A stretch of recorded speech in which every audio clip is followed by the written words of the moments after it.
Ang tukso daw ay nasa paligid lang natin at naghihintay ng bagong makakapitan. Isa ito sa pinakamalaking pagsubok para sa magkarelasyon.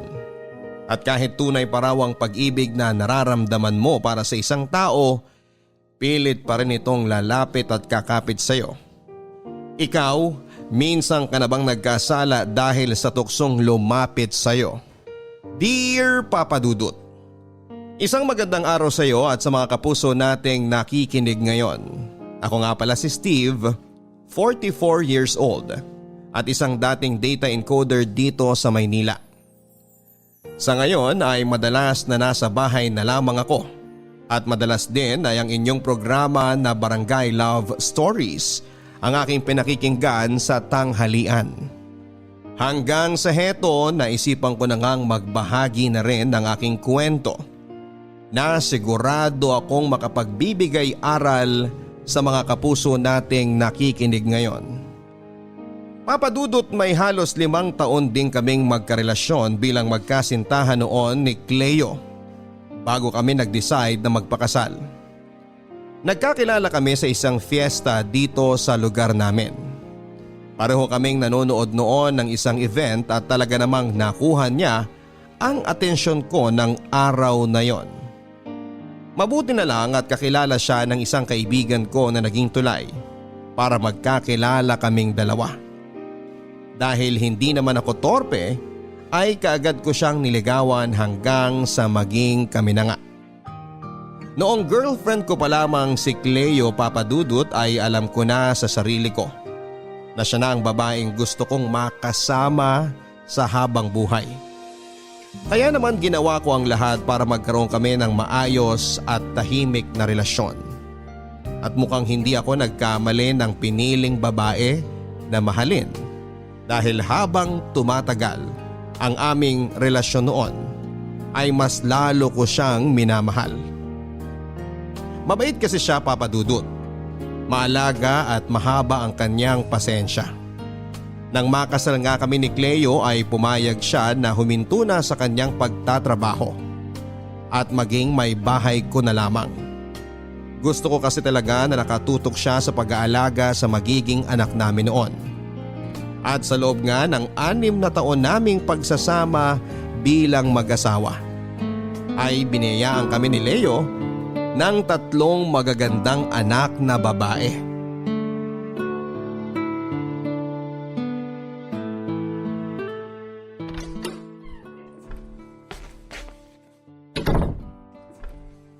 Ginabi ka yata ng uwi, mahal. Traffic ba ngayon? Hindi naman. Pinaiwan kasi kami ng boss namin sa trabaho kanina at nag-meeting lang kami sandali. Kaya hindi na rin ako nakapag-text sa'yo na gagabihin ako masyado ngayon. Ganun ba? Sinubukan kang hintayin ng mga anak natin na makauwi. Pero ako na nagsabi na matulog na sila dahil may pasok pa sa eskwela bukas. Ano nga pala yung pinagmitingan nyo kanina? Ay, nangyari na ang kinatatakutan ko, mahal. Ha? Anong ibig mong sabihin? Wala na akong trabaho. Tinanggal na nila kami. Teka, paano nangyari yun? Wala ka namang ginawa na kahit na anong mali o kasalanan, di ba? Siyempre wala. Kaya lang ano? Naalala mo ba yung sinabi ko dati na kailangan manalo ng mayor na sinusuportahan natin? Oo, kaya lang hindi nangyari yun dahil masyadong malakas na naging kalaban niya. Teka, ano bang kinalaman niya sa pagkatanggal mo sa trabaho? Nangyari na nga kasi yung kinatatakutan namin sa opisina.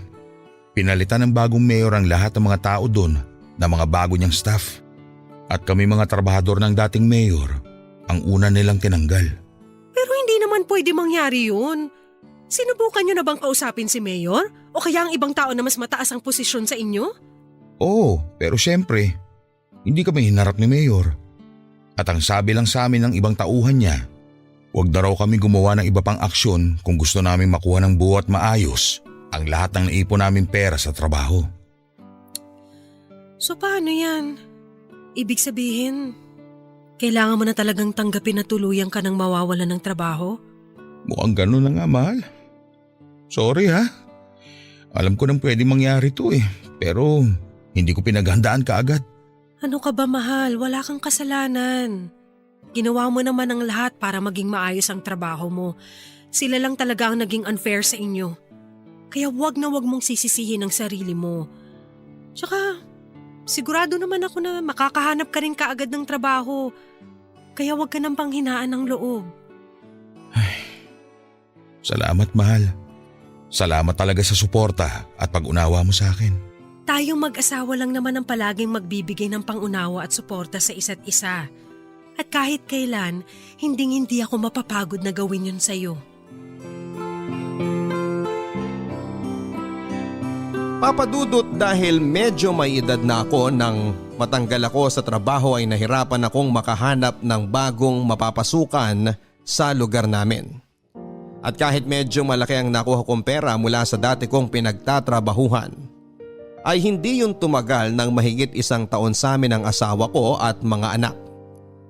Hanggang sa unti-unti na nga rin naming nagalaw ang sariling ipon namin ni Cleo, na dapat ay para sa pag-aaral ng mga anak namin.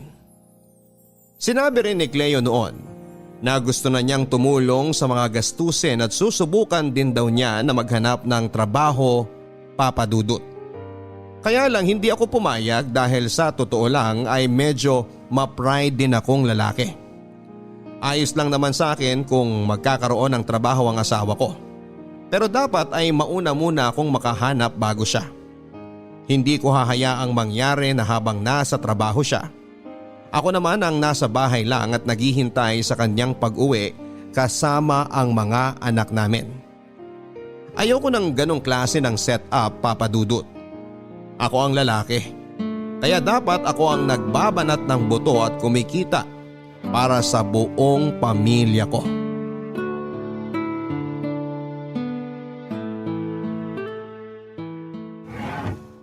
Nasaan na ba yung barangay clearance ko? Alam ko dito lang yung nilagay ni Cleo sa mga folder na to eh.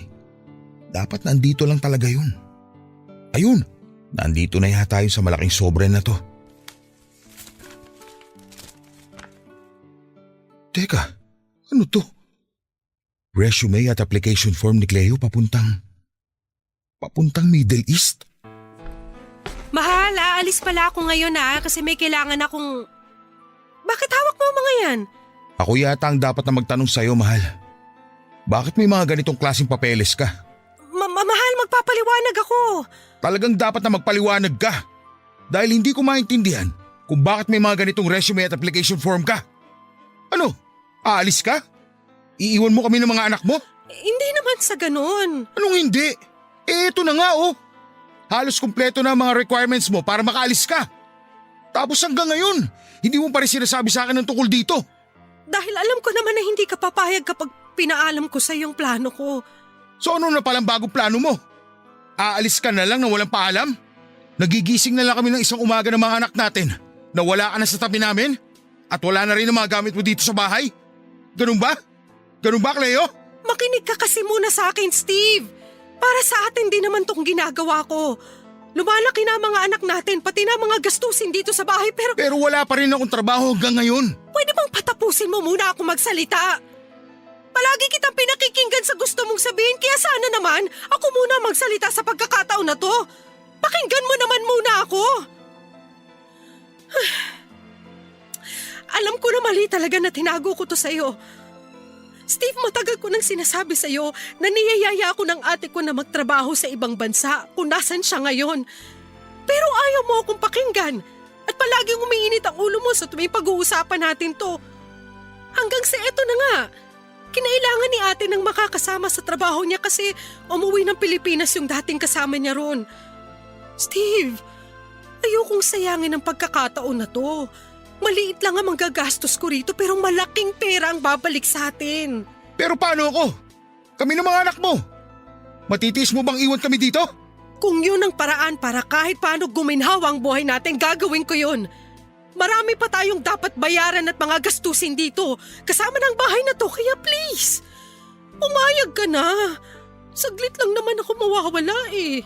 Isa pa, para sa atin din naman lahat ng to. Para sa atin ang mga anak natin.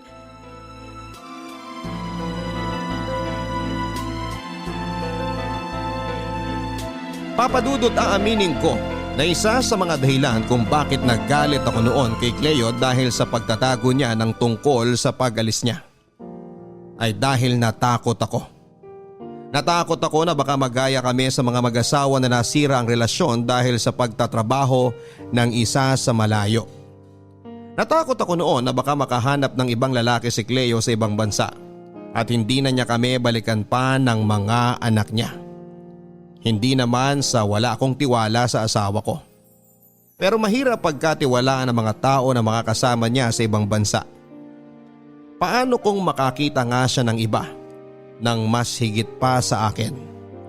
Paano kung bigla na lang niyang tapusin ang relasyon naming dalawa habang nasa malayo siya?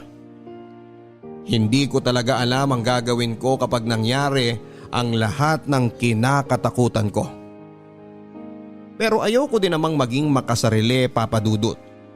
Dahil kahit saang angulo ko tignan, may point ang lahat ng sinabi ni Cleo. Marami kaming gastusin at kailangang bayaran. Isa na nga po sa pinakamalaking binayaran namin ay ang hinuhulugan naming bahay at lupa na tinitirhan namin noon. Kaya kesa pare-pareho kaming maghirap at magutom ng pamilya ko, tinanggap ko na rin at pinayagan na makapagtrabaho sa abroad ang asawa ko, Papa Dudut. Papa Dudut, naging mabilis ang proseso ng pag-alis ni Cleo sa tulong na rin ng kapatid niyang nasa Middle East at sa pinagtatrabahuhan nito. Caregiver kasi ang magiging trabaho niya at dati na rin siyang nagtrabaho sa ospital bago kami magpakasal. Kaya naman wala pang isang buwan ay nakaalis na siya ng Pilipinas. Naging usapan din naming dalawa na hindi na muna ako maghahanap ng trabaho dahil walang ibang makakasamang mga anak namin sa bahay. Papa Dudut, mabigat na pagsang-ayon ng bagay na yon para sa akin dahil hindi talaga ako sanay nang nasa bahay lamang ako. Ni hindi ko nga alam kung paano magluto at maglaba dahil lahat ng yon ay si Cleo ang gumagawa. Mahirap pala talagang pagsabay-sabayin ang mga gawaing bahay at ang pag-aalaga sa mga bata, Papa Dudut.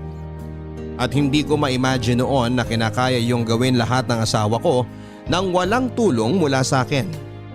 At kahit kailan din ng mga panahon na yon, ay hindi ako nakarinig ng kahit na anong reklamo mula sa kanya. Papa Dudut, kung naging madali ang proseso ng pag-alis niya, ay hindi naman ang proseso ng pagtanggap namin ng mga anak ko na malalayo na si Cleo sa amin. Hindi pala kasi ganong kadali ang lahat, Papa Dudut. Sobrang hirap ng tinatawag nilang long distance relationship. May mga oras at araw lang kung kailan kami pwedeng magkatawagan. Tapos limitado lamang ang oras dahil medyo mahigpit ang mga amo nila ng kapatid niya. Kaya hindi ko talaga maiwasan na mami siya ng sobra, Papa Dudut. Lalo na at may pangangailangan ako bilang isang lalaki. Pero syempre kinaya ko naman ang lahat dahil wala akong ibang pagpipilian. At kinaya naming lampasan ang unang taon ng aming long distance relationship. Good morning, mahal! Sorry, ngayon lang ulit ako nakapag-video call sa'yo. Ayos lang. Alam ko naman na mahigpit ang mga amo mo dyan sa trabaho ninyo, kaya naiintindihan ko yun. Ay, sinabi mo pa. Mabuti na lang talaga at kasama ko dito si ate, kung hindi, mas lalo akong ma-homesick at mahihirapan dito. Ikaw, mahal, kumusta kayo dyan ng mga bata? Maayos naman kami dito. Hindi ko nga lang sila magising para makausap mo ngayon dahil medyo maaga pa eh. Alam mo na, Sabado ngayon kaya gusto ko sana na makatulog sila ng mahaba-habang oras. Ang bait naman ng asawa ko. Ini-spoil ang mga anak namin. Anyway, mahal, ngayon nga pala darating yung kumari natin na ninang ni Sheena. Si Carla, yung pinsan ko na galing Mindoro. Naayos mo na ba yung isang kwarto natin dyan sa bahay na uupahan niya? Ngayon na nga pala yun, no? Pero huwag ka mag-alala. Naayos ko na nung isang araw pa. Wala rin problema sa tatlong anak natin kung magsasama-sama muna sila sa isang kwarto. Lalo na at bumili ako ng bagong kutsyon nila. Naku, mabuti naman kung ganun. Mas malaki ang matitipid natin ngayon dahil makakatulong din yung ibabayad ni Carla na pang-upa dyan sa kwarto na tutuluyan niya sa bahay natin. Steve? Mahal, may kumakatok sa pinto. Pagbubuksan ko lang ha. Sige, mahal. Ibababa ko na rin tong tawag kasi may gagawin pa ako dito. I love you! I love you too. Bye. Sino kaya itong bisita namin? Ang aga-aga naman.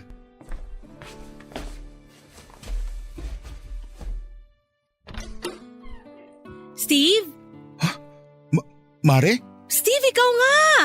Kamusta ka na? ikaw na ba yan? Oo, ako nga to. Bakit parang gulat na gulat ka? Sa bagay, 6 na taon na rin ang nakalipas mula nung huli tayong magkita. Saka, ano ka ba? Carla na lang ang itawag mo sa akin, wag na yung mari-mari na yan. Sige, grabe ang laki ng pinagbago mo ah.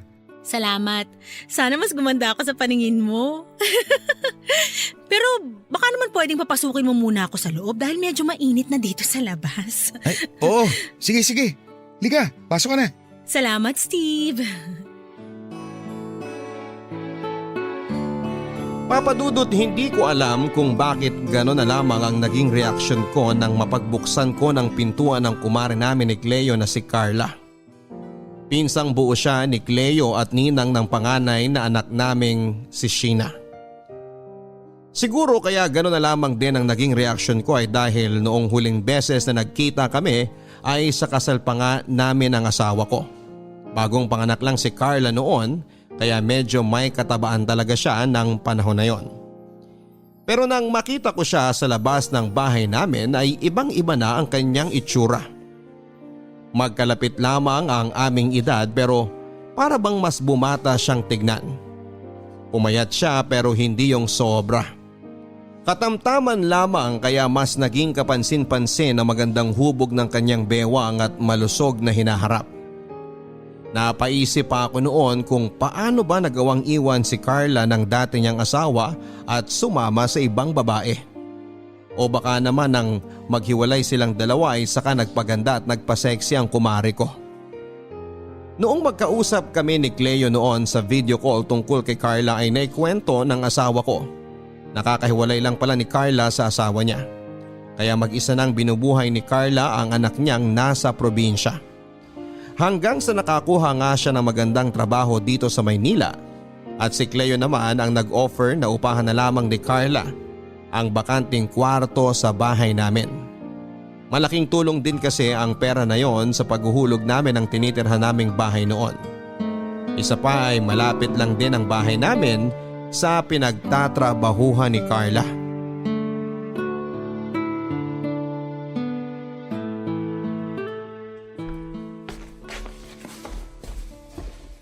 Tama na siguro tong 5 itlog para sa aming 5 na nandito sa bahay. Hindi naman siguro malakas kumain tong si Carla. Good morning, Steve. Good morning din. Tamang-tama dahil nakahain ng pagkain sa almusal natin. Bakit bigla ka na lang nauutal dyan? Hindi ka pa makatingin sa akin ng diretsyo. Sorry, nagulat lang ako kasi Kasi nakatapis lang ako ng tuwalya. Pasensya ka na ha. Ganito kasi talaga ako sa umaga. Lalabas ng kwarto ng nakatapis lang para pagkatapos magkape, diretso nang maligo sa banyo. Ito ba yung kape na para sa akin? Oo. Ang sarap nitong kape mo ha. Sakto lang ang tapang at tamis. Salamat. Ganyan din kasi ang timpla na kape sa akin ni Cleo. Mabuti nga at nakuha ko rin ng lasa. Kasi nung unang beses na magtimpla ako ng kape, sobrang pait. Kahit ako, hindi ko mainom eh. Naku, kahit naman siguro maalat pa tong tinimpla mo na kape, iinumin ko pa rin. Mahilig kaya ako sa mga weird na lasa. Talaga? Hindi na ikwento sa akin ni Cleo yun ah. Hindi niya kasi alam yung tungkol doon, pero marami akong alam tungkol sa kanya. Actually, tungkol sa inyong dalawa. Ano naman ang alam mo na tungkol sa aming dalawa? Kagaya ng pagdating sa romansa, sa inyong dalawa daw, ikaw ang mas madalas mangalabit sa kanya. Uy, hindi totoo yan ha? Sinabi ba talaga ni Cleo tungkol sa bagay na yan? Oo nga, madalas kasi kaming mag-usap sa text o tawag nung nandito pa siya sa bahay niyo. At sa aming dalawa, siya talaga yung mahilig magkwento. So, totoo ba yung kwento niya? Ano, siguro? Anong siguro? Oo, hindi lang naman ang sagot sa tanong ko. Oo na. Sige na, ako na ang mahilig talagang mga labit at mangulit sa gabi kay Cleo. Pero normal naman siguro yun dahil ako yung lalaki. Normal sa lalaki yun. Sus, hindi rin no, dahil sa aming dalawa ng dati kong asawa. Ako kaya yung mas mahilig mga labit sa kanya. Talaga? Oo, siya pa nga ang palaging sumusuko sa aming dalawa. Alam mo, mabuti pa siguro na gisingin ko na ang mga anak ko. Mahirap na kasi baka malate pa sila sa eskwelahan nila. Oo nga, gisingin mo na sila para makapag-almusal na sila. Mauuna na rin ako sa kanilang maligo dahil maaga rin ang pasok ko ngayon sa trabaho. Salamat nga pala dito sa masarap mong kape. Maliligo muna ako at parang medyo nag-init na kagad ako nang dahil sa kape na tinimpla mo.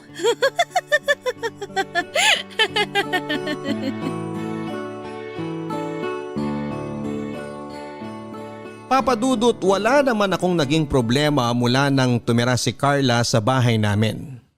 Bukod kasi sa ibinabayad niyang upa sa kwartong ginagamit niya, ay nag-uuwi din siya ng mga pagkain galing grocery sa bahay.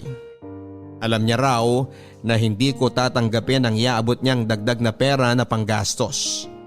Kaya mga pagkain na lamang daw ang mga bibilhin at iuuwi niya sa tuwing araw ng sweldo niya.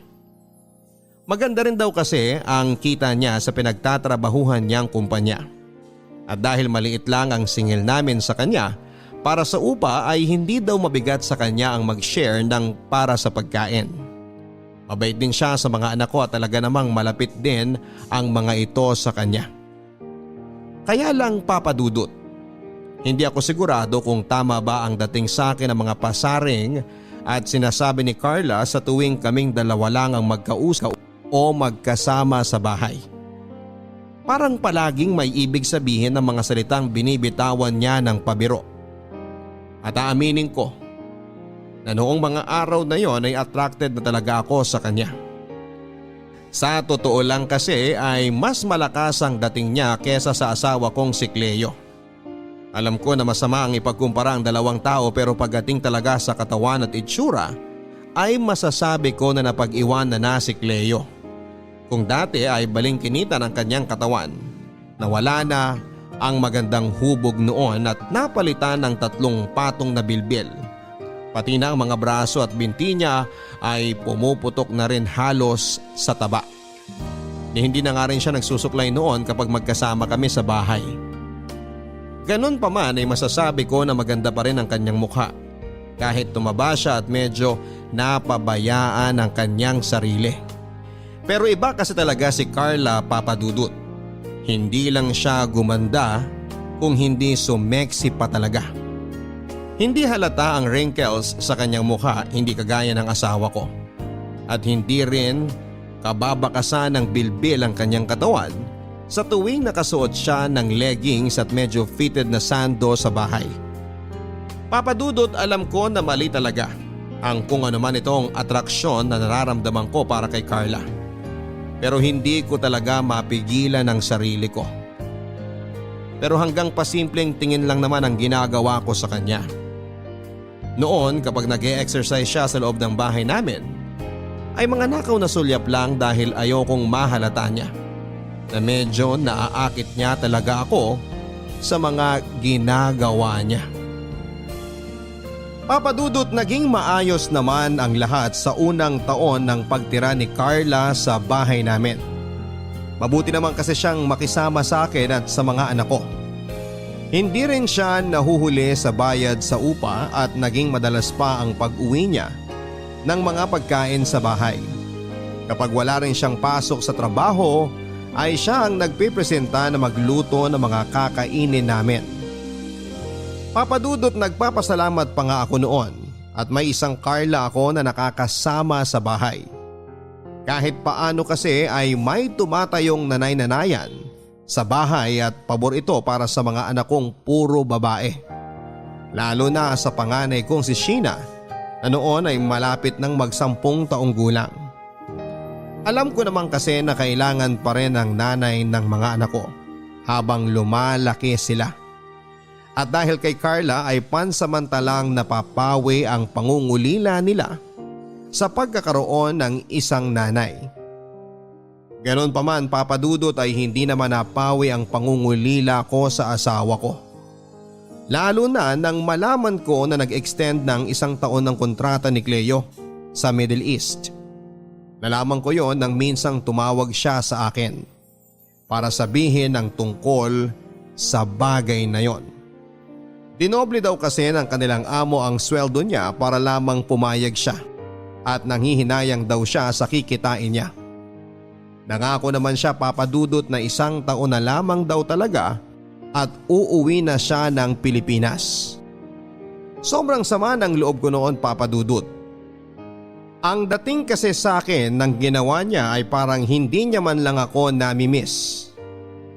Na parang ayos lang sa kanya kahit matagal kaming magkalayo. Kaya nga kesa awayin ko pa siya sa video call na yon ay binabaan ko na lamang siya ng tawag. Sinubukan niya pa akong kontakin sa cellphone ko pero hindi ko na rin sinagot pa. Ayoko na muna kasi siyang kausapin noon dahil alam ko na lalaki lamang ang away sa pagitan naming dalawa. O Steve, bakit ka naman nagsosolo ng inom dyan? Ikaw pala yan, Carla. Akala ko nagising ang isa sa mga anak ko eh. Kanina pa sila tulog. Doon kasi ako galing sa kwarto nila. Yun kasing bunso mo, nagpapa-baby. At gusto na basahan ko muna siya ng kwento hanggang sa makatulog siya. Ayun, tatlo-tatlo silang nakikinig sa akin hanggang sa makatulog na nga sila. Talaga? Salamat ha. Para sa mga ginagawa mo sa anak namin ni Cleo. Ikaw na nga ang nangungupahan dito sa amin at palagi kang may dalang pasalubong para sa mga bata. Tapos ayan, nagpapakananay ka pa sa kanila. Wala yun. Gusto ko rin naman tong ginagawa ko sa mga bata. Paraan ko na rin kasi to para hindi ko masyadong mamiss ang mga anak ko na nasa probinsya. Mabalik ako sa tanong ko. Bakit nga pala nagsosolo ka dito ng inom? Medyo nagkatampuan kasi kami ng pinsan mo eh. Nag-extend kasi siya ng 1 pang taon na kontrata dun sa trabaho niya. Ang usapan namin, 2 taon lang siya malalayo sa amin ng mga anak niya. Alam ko naman na medyo maliit pa lang naiipon namin mula na magtrabaho siya sa Middle East. Pero ayoko na kasi sanang mas tumagal pa ang paglayo niya sa amin eh. Ano ba kasi ang dahilan at ayaw mo talaga na umalis siya? Bago kasi umalis si Cleo, nakwento niya sa akin na pinagtalunan niyo din daw ang desisyon niya na magtrabaho abroad. Malaki naman ang kita doon kumpara dito. Kaya siguro mas okay na kung hayaan mo na lang siya na mag-extend pa siya ng 1 taon. Mabilis lang naman ang panahon. Hindi mo kasi naiintindihan eh. Pareho kayo ni Cleo. Bukod sa takot na nararamdaman ko na baka maagaw sa akin ng iba, may pangangailangan din naman ako bilang asawa niya. Hindi niya naiisip yun eh. Oh, bakit mo ko tinatawanan? Seryoso ako sa mga sinasabi ko. Paano? Parehas tayo ng problema. Kaya nga alam mo, naisip ko, bakit kaya hindi natin pagsaluhan ang problema na to? Alam ko naman kung ano ang tinutukoy mo eh. Sandali lang, Carla. Huwag kang masyadong dumikit sa akin kasi baka makita tayo ng mga bata eh. Tulog na nga sila, kaya huwag ka nang mag-alala. Carla, sandali lang. Malito eh. Itigil mo nga paghalik mo sa akin. Walang mali dito, kaya pagbigyan mo na ako. Huwag kang mag-alala. Hindi ito makakarating sa pinsan ko. Kaya enjoy na lang natin ang pagkakataon na to.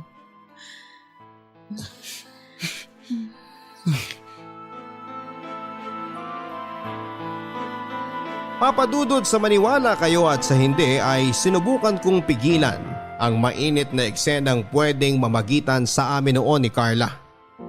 Paulit-ulit kong sinisigaw sa isipan ko na mahal ko si Cleo at ang pamilya ko kaya ayokong magkasala sa asawa ko. Na hindi po pwedeng masira ang pamilya ko kaya kailangan kong pigilan si Carla sa ginagawa niya. Pero dahil nakailang bote na rin ako ng alak noon at aaminin ko na medyo sabik rin talaga ako sa bagay na yon, ay hindi ko na napigilan pa si Carla at ang sarili ko. Papadudod sumagot na ako sa mga halik sa kanyang hanggang sa sumama na nga ako sa ginawa niyang paghila sa akin papunta sa kanyang kwarto. At doon ay pinagsaluhan namin ang isang mainit at masarap na kasalanan. At aaminin ko na sobrang nag-enjoy talaga ako noon, Papa Dudut. Dahil na rin sa husay ni Carla pagdating doon. At pagkatapos nga namin sabay na mailabas ni Carla ang init mula sa aming katawan, ay isang pangako rin ang binitawan ko sa sarili ko na hindi na ako uulit pa sa makamundong kasalanang yon. Muli rin naman kaming nagkaayos kaagad ni Cleo nang tumawag siya kinabukasan. Wala na rin naman ako magagawa pa kung gusto niya talagang mag-extend ng 1 taon pa sa kanyang trabaho. Nakapirma na siya ng kontrata at hindi na yon pwedeng bawiin o baguhin pa. Kaya naman sinabi ko na sa kanya na maghihintay na lang ulit ako at ang mga anak namin ng 1 pang taon para makasama namin siya sa bahay.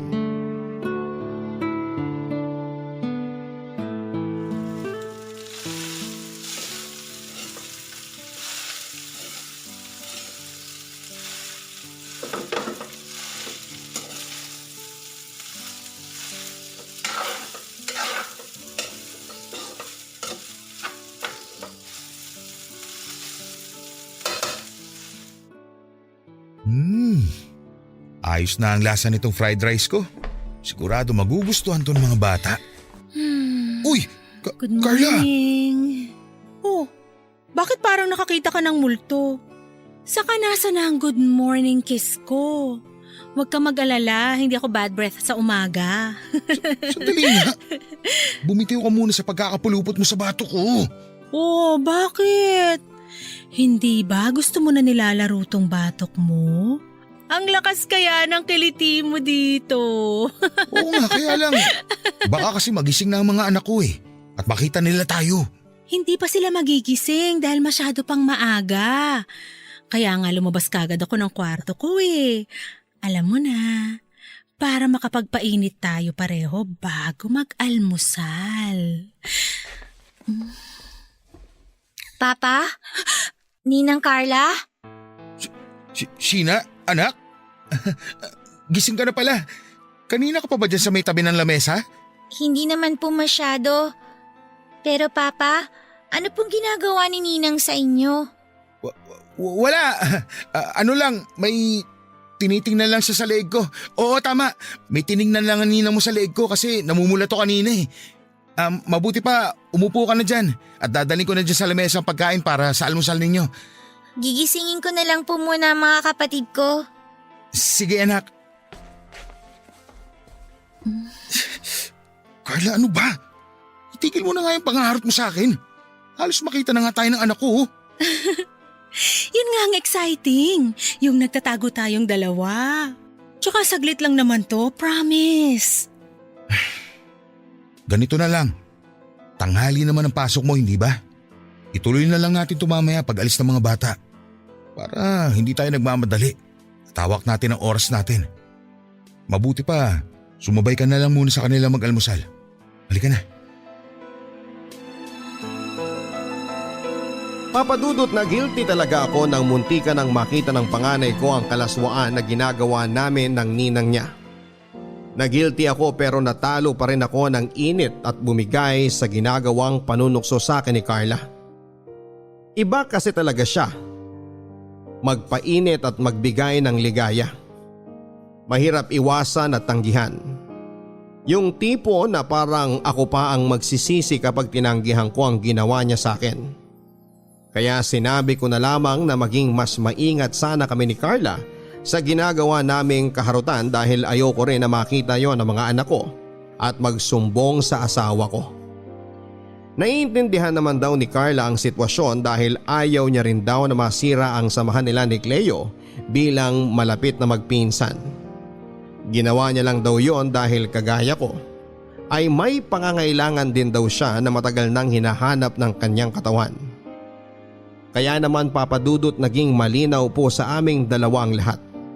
Wala kaming relasyon. At tanging ang paglabas lamang ng init ng aming katawan ang pakay namin sa isa't isa. At ng mga oras na yon ay sigurado ako sa aking sarili na isang babae pa rin ang tanging nilalaman ng puso ko. Si Cleo lang at wala ng iba pa. Kaya hindi pwedeng malaman ni Cleo noon ang kung ano man ang ginagawa namin ni Carla habang natutulog ang mga anak ko sa kanilang kwarto. Papadudot, may oras noon na muli akong nangako sa sarili ko na iiwasan ko na ang makamundong kasalanan na pinagsasaluhan namin ni Carla. Na hindi ko na i-entertain pa ang panunukso niya sa akin. Natatakot kasi talaga ako na makarating kay Cleo ang lahat at masira ang pamilya namin. Yon ang ayoko talagang mangyari. Ang mawala siya sa akin at ang mga anak namin. Pero papadudod, sadyang mahirap talagang iwasan ang ginagawa ni Carla. Lalo na at nasa iisang bahay lamang kami. Madalas tuloy ay nakikita na kami ng ibang anak ko pero kaagad ko namang pinapahinto si Carla sa kung ano man ang ginagawa niya sa akin na kalaswaan. Mabilis din akong gumagawa ng dahilan sa mga anak ko at kaagad silang pinapapasok sa kwarto nila. Kapag nakakausap nila si Cleo sa video call ay wala namang kahit na anong binabanggit ng mga bata tungkol sa nakikita nila sa amin ni Carla, na labis ko namang pinagpapasalamat. Kaya mas dumalas pa ang ginagawa naming kasalanan ni Carla.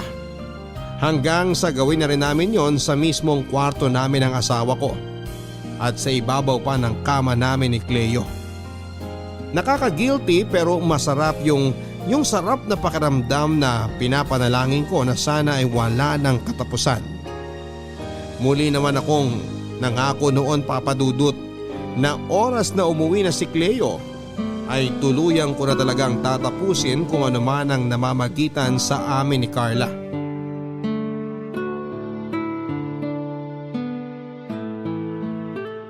Steve, mamaya mo na tapusin yung pagliligpit mo. Halika muna sa kwarto at magpasarap muna tayong dalawa. Carla, mamaya ka na nga rin mangulit. Nakita mo na nga na ang dami ko pang kailangang ligpitin dito sa lababo. Pagkatapos ko dito, maglalaba pa ako at maglilinis pa ng bahay. Eto naman, napaka-KJ. Mamaya mo na nga gawin yung mga yan. Halika muna sa kwarto. Minsan na nga lang ako mawalan ng pasok sa trabaho habang nasa eskwelahan ng mga bata. Kaya sulitin na natin ang oras na to. Halika na. Alam ko naman na na-miss mo rin ang mga halik ko na to. Carla, mamaya na nga. Busy pa talaga ako dito sa ginagawa ko. Ako na nga lang muna ang trabahuin mo, mamaya na yan.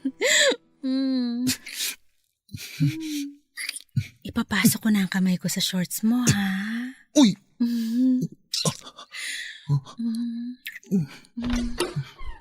Mahal! Nandiyan ka ba sa… Cleo? Kailan ka pa nakauwi? Mga walang niya kayo! Mga hayop! Ikaw! Kailan mo pa ako ginagago? Kailan niyo pa ako winawalang niya ng babaeng yan? Napakawalang niya mong babae ka! Pinagkatiwalaan kita tapos ganito gagawin mo sa akin! Hayop ka! Nasasaktan ako! Masasaktan ka talaga sa akin dahil kakalbuhin kitang babae ka! Sabi ko, losyang ka! Losyang pala, ha? Walang niya ka talaga! Kaya pinagpalit ka ng asawa mo dahil dyan sa ugali at itsura mo! Tingnan mo nga yung sarili mo! Ikumpara mo yung lumba-lumba mong katawan sa sexy kong katawan! Kung magiging ganyan lang din ang itsura at ugali ko kagaya ng sayo, haliparot ka! Hindi ko nagugustuhin yan! Dahil nakakadiri ka! Mahal! Mahal, tama na yan! Huwag mo akong mahawak-hawakan, Steve! At mas lalo huwag mo akong matawag-tawag na mahal! Gago ka! Nandidiri ako sa'yo! Ang bababoy niya! Sige! Magsama kayo na makating ahas na yan! Babalik ako at kukunin ko ang mga anak ko! Napakagago niyong dalawa, mga hayop! Kakarmahin kayo! Lumba-lumba! Tapachoy! Baboy! Labiana! Cleo, sandali! Mag-usap muna tayo! Steve, hayaan mo na siya. Nandito naman ako eh. Hayaan mo na siyang umalis ng bahay na to. Carla, pwede ba? Bitiwan mo nga ako! Ako Ako na lang ang piliin mo. Huwag mo lang sundan yung losyang mong asawa na mataba. Ano bang sinasabi mo? Alam mo naman na sa umpisa pa lang, wala akong kahit anong nararamdaman para sa'yo, hindi ba? Kailangan kita. Mahal na kita, Steve. Pero hindi nga kita mahal. At wala akong kahit anong espesyal na nararamdaman para sa'yo. Dapat alam mo yun sa umpisa pa lang. Dahil pinag-usapan na natin na magtitikiman lang tayong dalawa. Na ibibigay lang natin sa isa't isa pangangailangan na katawan natin. Yun lang, Carla. Hanggang dun lang tayo. Hanggang dun lang ang usapan nating dalawa. At dapat malinaw yun sa'yo.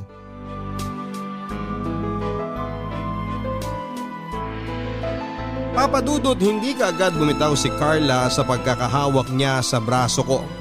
Habang pilit na nakikiusap na siya na lang ang piliin at mahalin ko. Noong una ay medyo nagulat pa ako nang sabihin niyang may nararamdaman na siya para sa akin.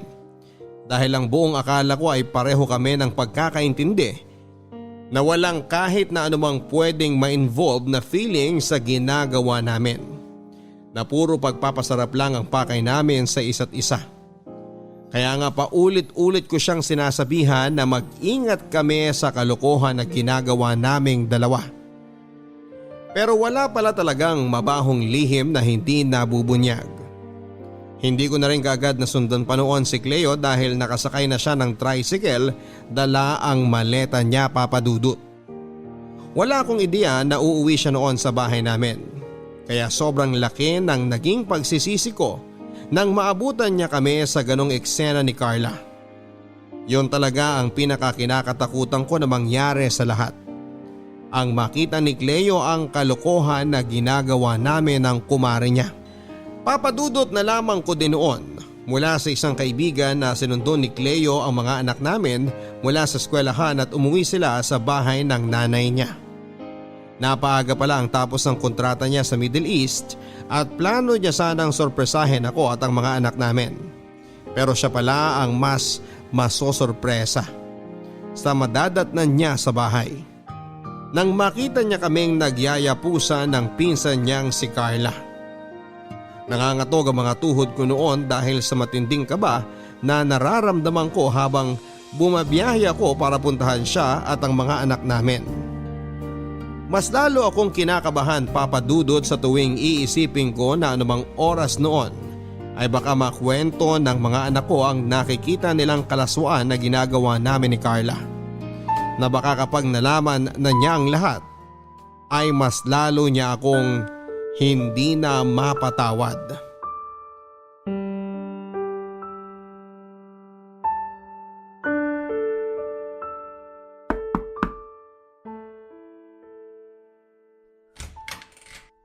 Papa, kayo po pala. Sheena, anak, nandyan ba ang mama mo? Kakausapin ko lang siya. Pakitawag mo naman siya. Opo, nandito po siya pero galit na galit po siya sa inyo, Papa. Anak, sorry ah. Sorry sa naging kasalanan ko sa inyo. Papa, bakit po kayo umiiyak? Anong ginagawa mo rito? Itiwan mo ang anak ko, wag mo siyang yakapin. Tangkapal din naman talaga ng mukha mo na sumunod pa dito. Sheena, pumasok ka sa loob. Doon kayo sa kwarto ng kapatid mo. Pero Mama… Sabi na pumasok ka na sa loob! Huwag na matigas ang ulo mo! Sige po. Cleo, please. Pumunta ako dito para magpaliwanag. Painggan mo muna ako. Ano ba bang kailangan mong sabihin at ipaliwanag? Yung lahat ng kababuyan at katarantaduhan na ginawa ninyo ni Carla? Cleo, I'm sorry. Sorry para saan? Steve, pinagkatiwalaan kita. Pinagkatiwalaan ko kayong dalawa. Ako na nga yung nagpapakahirap magtrabaho sa abroad tapos ano? Ito pa igaganti mo sa akin? Inaamin ko naman eh. Naging mahina talaga ako dahil lalaki ako. At alam mo na bilang isang lalaki, meron akong pangangailangan. Lecheng pangangailangan yan! Sa tingin mo ba ako hindi nangailangan? Tao lang din ako. Pero ang kaibahan natin, tiniis ko lahat. Kasi iniisip ko kayo ng mga anak natin. Ang gago mo, Steve! Sa maniwala ka at sa hindi, si Carla ang lumapit sa akin. Pinilit ko naman siyang iwasan eh. Kaya lang Nangati ka rin. Idadahilan mo pa talaga na siya ang lumapit-lapit sa'yo? Ang sabihin mo, pareho lang kayong makati ng Carla na yon. Ang kapal din naman talaga ng mukha niyong dalawa. Ang bababoy niyo. Wala kayong pakialam kahit nakikita ng mga batang ginagawa niyong dalawa. Hindi totoo yan. Anong hindi? Palalabasin mo pa na sinungaling ang mga anak natin? Lalo na si Sheena na ilang beses kayong nakita na nagkukulong sa kwarto natin. Sa kwarto pa talaga nating mag-asawa. Anong klaseng mga tao kayo? Pinapakita niyo talaga ang mga kapabuhay niyo sa mga bata, Steve! 3 ang anak natin! 3 babae! Cleo, sorry. Sorry talaga. Patawarin mo ako. Alam ko naman na nagkasala ako eh. Gagawin kong lahat para mapatawad mo ako. Magbabago na ako. Hindi ko na uulitin yun. Please, Cleo. Hindi ko na alam ang gagawin ko sa buhay ko kapag nawala kayo sa akin ng mga anak natin. Dapat inisip mo yan bago ka gumawa ng kalokohan. Dahil ako, wala akong ibang ginawa at inisip noon kundi ang mapabuti ang buhay ng pamilya natin. Alam ko naman na ayaw mong umalis ako at magtrabaho sa malayo. Pero para sa atin din naman to, Steve. Para sa mga anak natin. Tiniis ko lahat ng pagpapahirap sa akin sa trabaho. Tapos makikita ko, nagpapakasarap ka lang pala sa ibang babae. Sorry din, Steve, pero hindi na kita mapapatawad pa. Hindi na kailanman.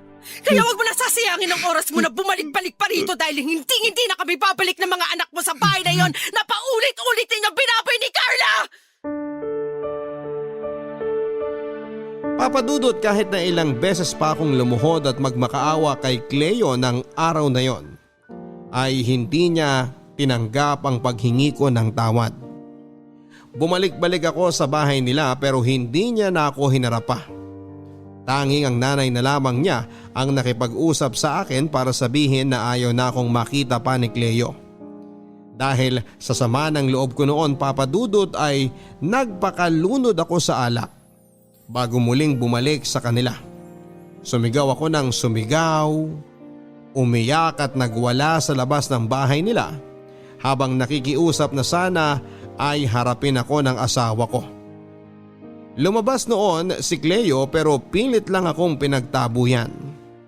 Hanggang sa ipabarangay na ako ng mga kapitbahay nila dahil daw sa ingay na ginagawa ko sa lugar nila. Nang bumalik ako sa bahay namin ay naabutan ko noon si Carla at naghihintay sa akin. Siya naman ang pilit kong pinapaalis sa bahay at buhay ko.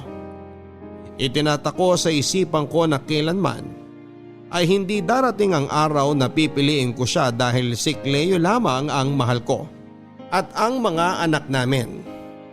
Sinabi ni Carla noon na pwede naman daw siyang maghintay na mahalin ko rin siya.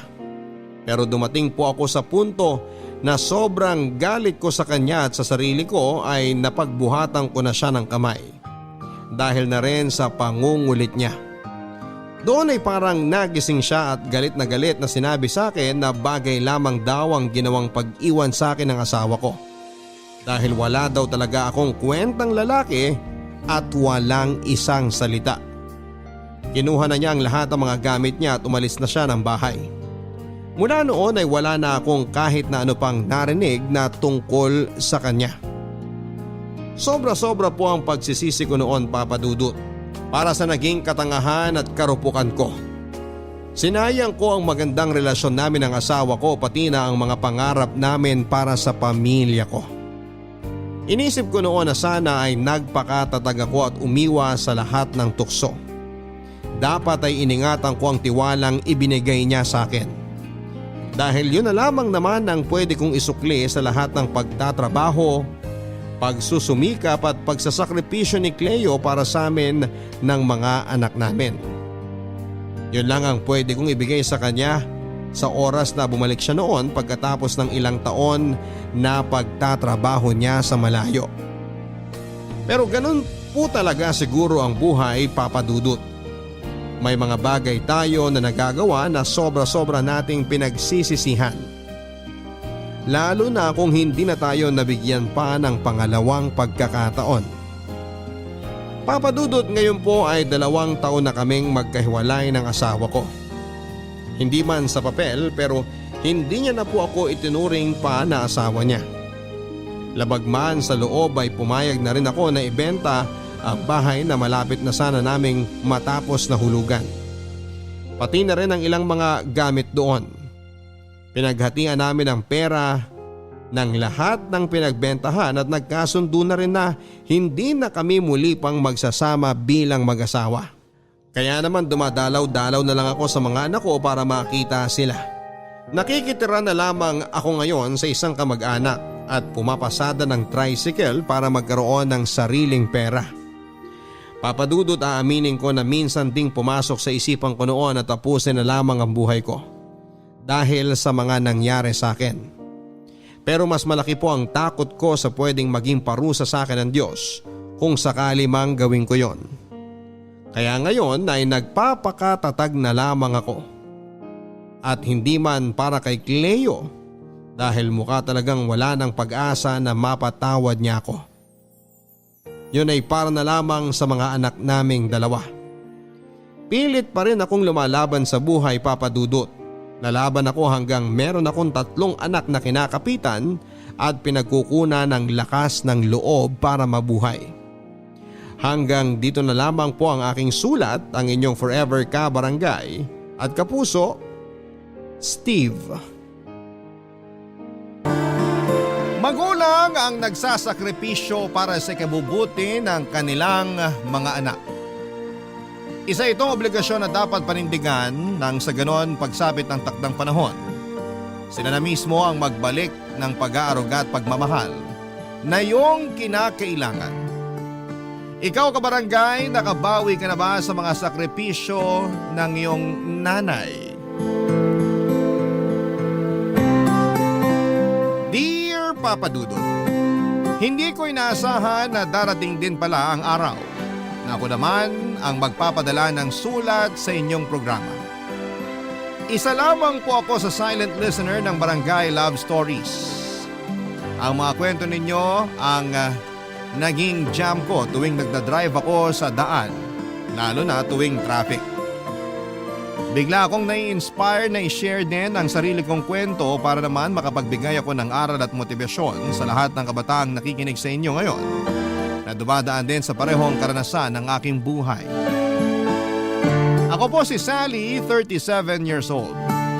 Laking mahirap pero dahil sa determinasyon at pagpupursige ay isa na ngayon akong business owner ng maliit na Japanese restaurant dito sa Maynila. Kailanman ay hindi ako nagreklamo sa pagiging busy ko sa buhay. Sa katunayan, Papa Dudut, ay sobrang thankful pa nga ako dahil hindi ako nawawala ng pinagkakabalahan. Wala po akong karapatang magreklamo dahil ang buhay na tinatamasa ko ngayon ay ang buhay na araw-araw kong dinadalangin noong bata pa lamang ako. Lingid sa kalaman ng mga taong nakakakilala sa akin ay hindi naging maganda ang buhay ko noong bata pa lamang ako. Poorest of the poor kung maituturing ang estado namin, kasama ang nanay kong si Melba. Sa squatters area lamang kami nakatira noon. Wala kaming sariling gamit sa bahay, walang kuryente at ni palikuran ay wala kami. Wala akong kinalakhang ama. Pero ang kwento sa akin ng nanay Melba ko ay iniwan kami ng tatay ko noong 2 years old pa lamang ako. Dahil mas pinili niyang sumama sa ibang babae kesa panindigan kami.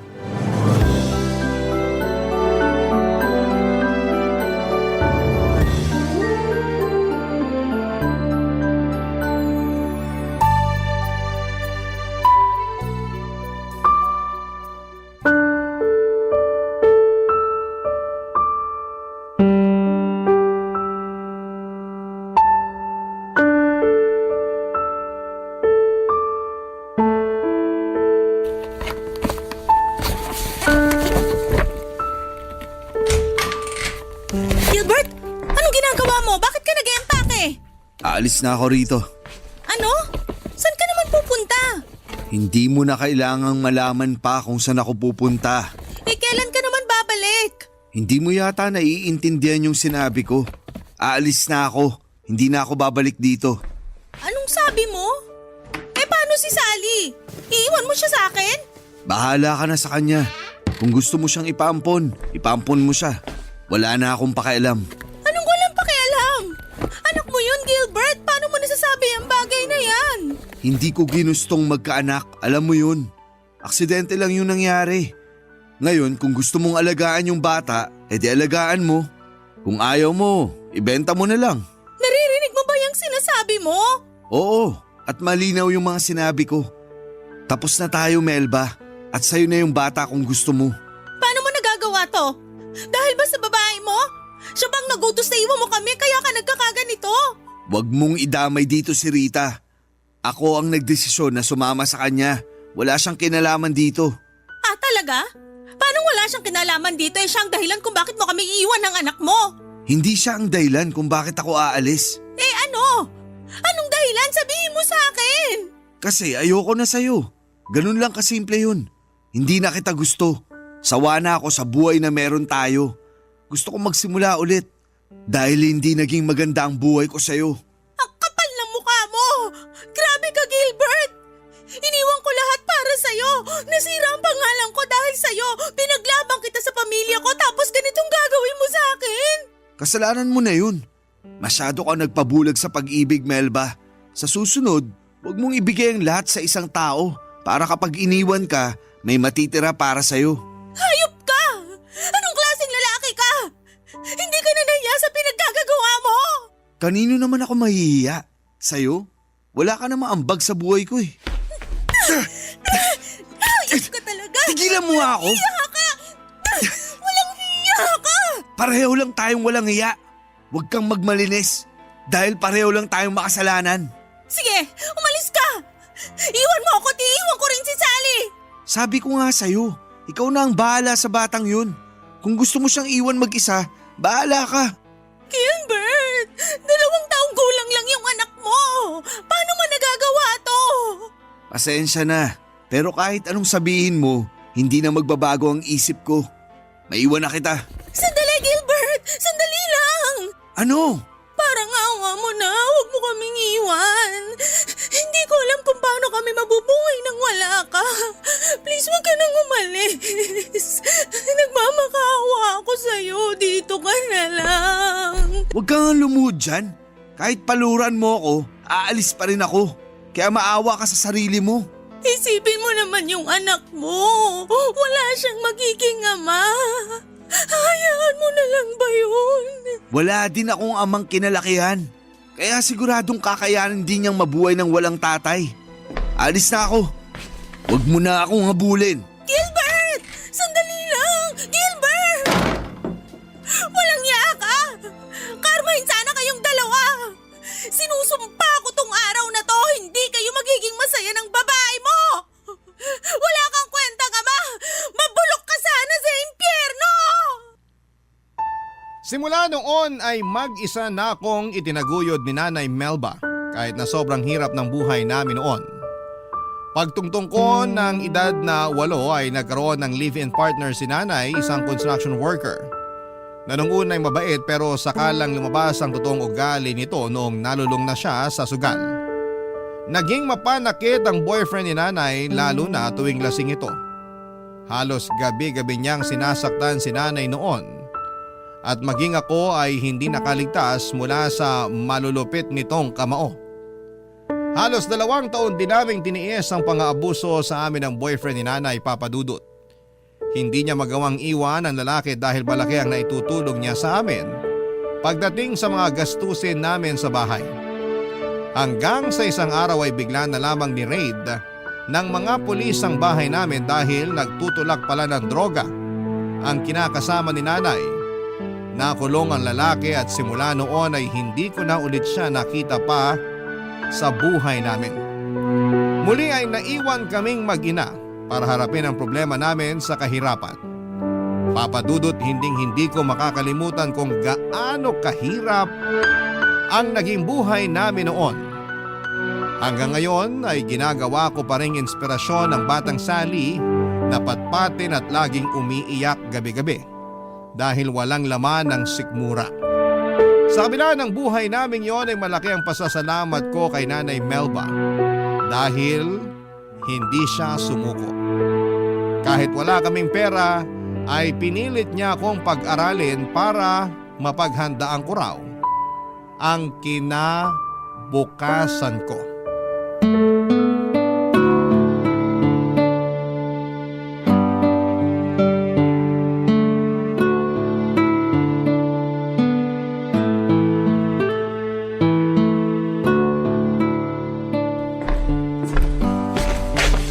Anak, Sally, nandyan ka ba? Opo, nandito po ako.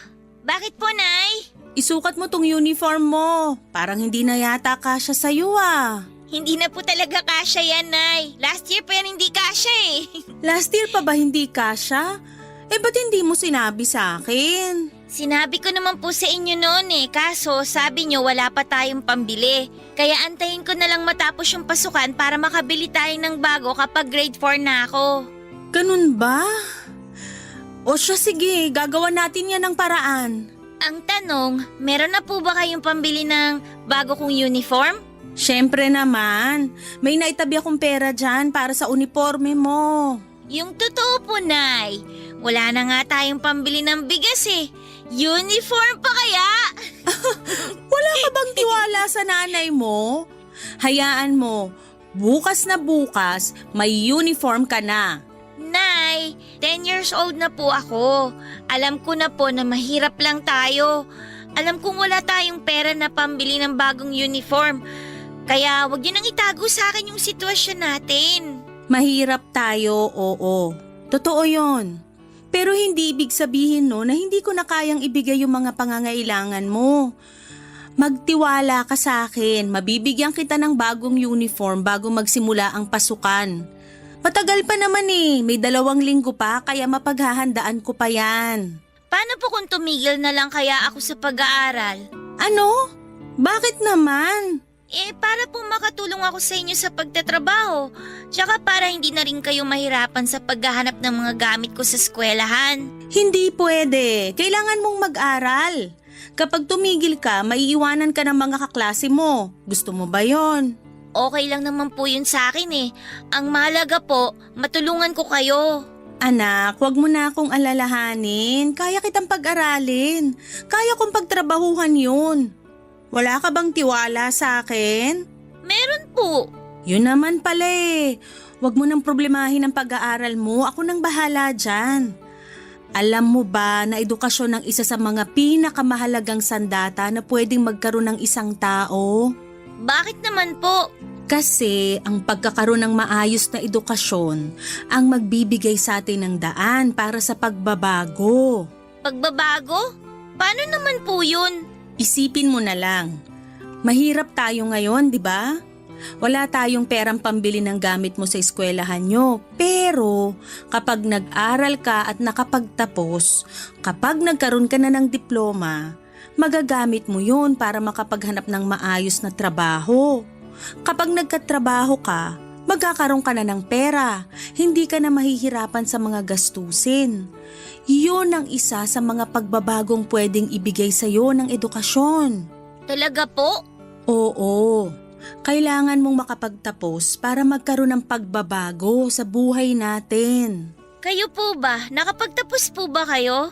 Ako? Hindi eh. Kaya tingnan mo tong buhay natin ngayon. Mahirap na nga kami noon. Mahirap pa rin tayo hanggang ngayon. Huwag mo kong tutularan ha? Hindi ko sineryoso ang pag-aaral ko, kaya ganito ko ngayon. Sige po, mag-aaral po ako ng mabuti para mabago na natin tong buhay natin. Tama yan. Pag-igihan mo ang pag-aaral para yung mga pangarap mo ngayon, makamit mo sa pagtanda mo. O sige na, itabi mo na tong uniform. Hahanap tayo ng kapalit niyan bukas. Sige po! Papadudot isa sa mga magagandang katangian ni Nanay Melba ay ang pagiging madiskarte nito. Kahit na walang pera ay palagi siya naghahanap ng paraan para lamang maipagpatuloy ko ang pag-aaral ko. Kapag malapit na ang pasukan ay nagbabahay-bahay siya sa iba't ibang lugar para humingi ng mga lumang notebook na hindi na ginagamit. Ang ginagawa nito ay binabaklas ni nanay ang mga notebook na yon sa kanya pagsasama-samahin ang mga pahinang walang sulat. Pinagtatagpi-tagpi niya ito gamit ang yarn para makabuo ng bagong notebook na pwede kong gamitin sa pasukan. Pagdating naman sa uniform ay kinakausap ni nanay ang mga graduate na mula sa eskwelahang pinapasukan ko para hingi ng mga uniforme nila na hindi na nila gagamitin pa. Ganon din pagdating sa mga sapatos at bag. May mga mabubuting loob naman na nagbibigay tulong kay nanay at malaki ang pasasalamat ko sa kanila dahil naging parte sila sa success na meron ako sa ngayon. Papadudot kung ang mga kaklase ko noon ay puro brand new ang gamit tuwing nagsisimula ang pasukan. Ako'y pawang pinaglumaan ang gamit ko. Ganon pa man ay hindi ko ito kinakahiya dahil alam ko sa sarili ko na ang mga suot at gamit ko sa eskwela, hindi man bago ay pinaghirapan ito ni Nanay Melba ko. Kahit walang baon, kahit walang laman ng tiyan, kahit nanginginig na ako noon dahil sa gutom ay hindi ako tumigil sa pag-aaral. Si Nanay Papadudot ang naging motivation ko para magseryoso sa eskwela. Dahil gusto kong balang araw ako naman ang gagawa ng mga sakripisyo para sa kanya, Papa Dudut. Barangay Love Stories. Barangay Love Stories. Top student ako noong nag-aaral pa lamang ako, Papa Dudut. Isa yon sa mga bagay na ikinaka-proud ko dahil sa kabila ng kahirapan namin noon, ay hindi yon naging hadlang sa paghahangad ko ng maayos na edukasyon. Sa katunayan ay lumalaban pa ako noon sa mga school contest sa iba't ibang lugar pagdating sa math, science at maging sa journalism. Paborito ako ng mga teachers ko noon dahil masipag akong bata. Teacher's pet nga ang tawag nila sa akin noon. Lagi kasi akong inuutusan ng mga teachers ko na magtinda ng merienda, maglinis ng classroom, bumili ng pagkain at kung ano-ano pa. Kapalit noon ay nakakalibre ako ng merienda at minsan ay inaabutan din nila ako ng kaunting pera. Payakman na maituturing ang pamumuhay namin noon ni Nanay Melba. Masasabi kong masaya pa rin naman ang naging kabataan ko. Kapag walang pasok ay tinutulungan ko si Nanay na magbenta ng gulay. Pagsabit naman ng hapon ay nangangalakal kami. Kada weekends naman ay tumatanggap si Nanay ng labada at naging bonding time na namin noon ang pagkusot ng mga damit. Ambisyosa akong tao, Papa Dudut, at yon ang nag-push sa akin para abutin ang mga pinapangarap ko sa buhay. Lahat ng pwedeng pagkakitaan ng isang bata ay pinasok ko na sa kagustuhang makatulong kay Nanay. Alam ko kasing hirap na siya noon. May mga gabi na kung kailan akala niya ay tulog na ako, lagi ko siyang napapakinggan na humihikbi dahil na rin siguro sa pagod at hirap ng buhay. Bilang isang anak ay ginawa ko na ang lahat para kahit papaano ay mabawasan ng pasang problema ng nanay ko.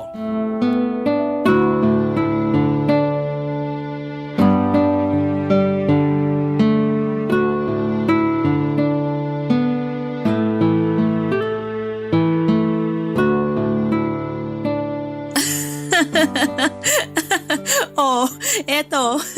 Hulaan mo kung ano tong anino na ginagawa ng mga daliri ko.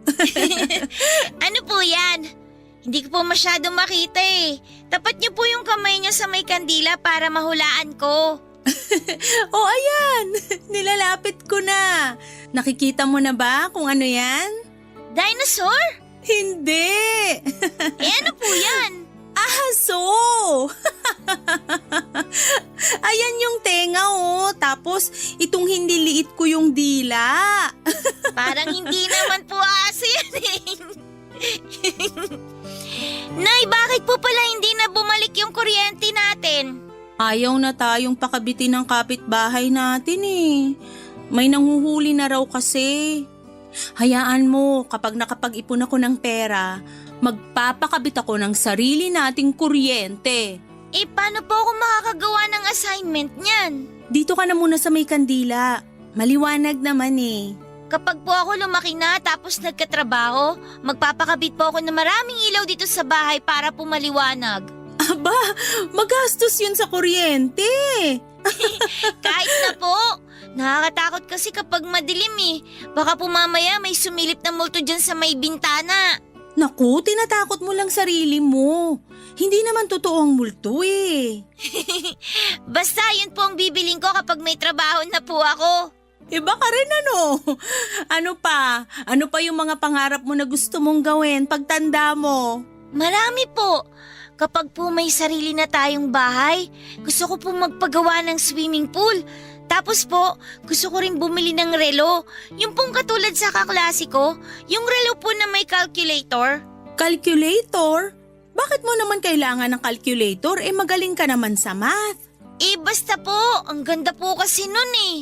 Ano pa? Anong trabaho naman ang gusto mong gawin? Kapag nakapag-college ka na, anong kurso yung kukunin mo? Gusto ko po doktor. Doktor? Bakit naman yun ang napili mo? Eh kasi po, gusto ko pong tumulong sa mahihirap na hindi po kayang magpa-ospital.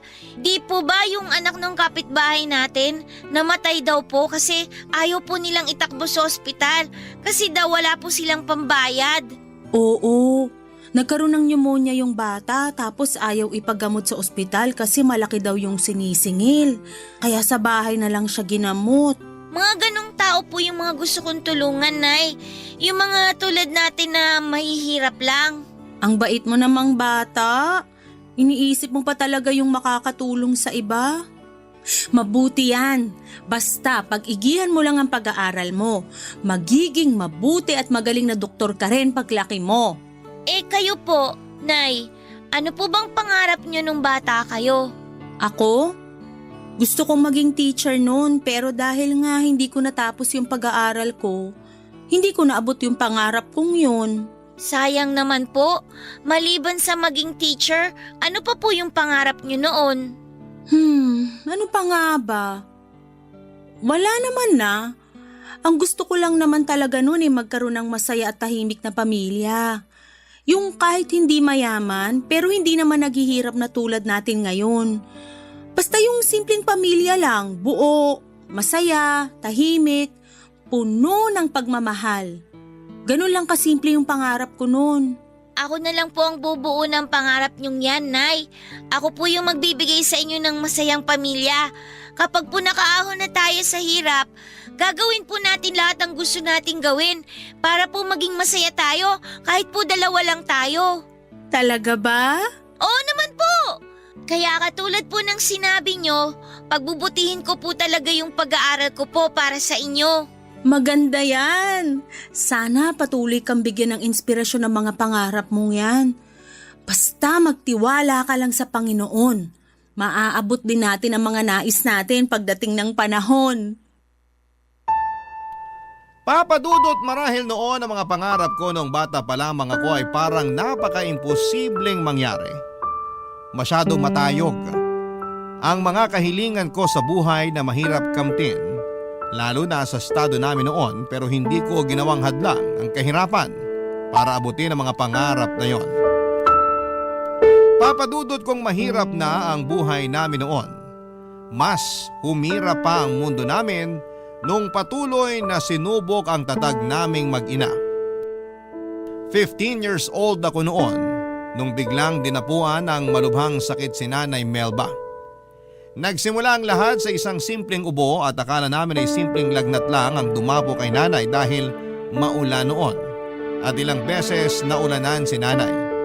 Pero ang ubong yon ay hindi na naalis-alis pa. Sa halip kasi na bumili ng gamot ay mas pinili na lamang ni Nanay na gastusin ang kakarampot nitong pera sa pagkain. Hanggang ang ubo nito ay lumala ng lumala. Ang payat nitong katawan ay lalong nangayayat. Bumagsak ang katawan nito pero kahit na ganoon ay hindi tumigil si Nanay. Nagpatuloy pa rin siya sa pagtitinda noon dahil kung hindi niya gagawin yon, ay wala kaming kakainin. Dumating noon sa punto na maging ako ay nahawa na rin sa sakit ni nanay. Mas malala ang dumapo sa aking sakit dahil munti ko na itong kinamatay noon. Tuwing inuubo ako ay may kasama na itong dugo at bigla ring tumaas ang lagnat ko kaya nagmamadali akong tinakbo ng nanay ko sa pinakamalapit na center. Pero ang center na pinuntahan namin ay walang nagawa sa sakit ko dahil sobrang lala na nito. No choice sila kundi ang ipadala ako sa isang public hospital. Wala na akong masyadong maalala ng time na yon, Papa Dudut, dahil akala ko noon ay mawawala na ako. Sobrang sakit ng dibdib ko tuwing humihinga ako. Hindi rin ako natigil sa pagubo hanggang sa sumakit na ang lalamunan ko sa kakaubo. Parang umiikot na ang buong mundo ko noon dahil sa taas ng lagnat ko. At ang tanging memorya ko na lamang noong araw na yon ay ang pag-iyak ni Nanay Melba kasama ang kaibigan niya na si Tia Rosa dahil sa sobrang pag-aalala, Papa Dudut.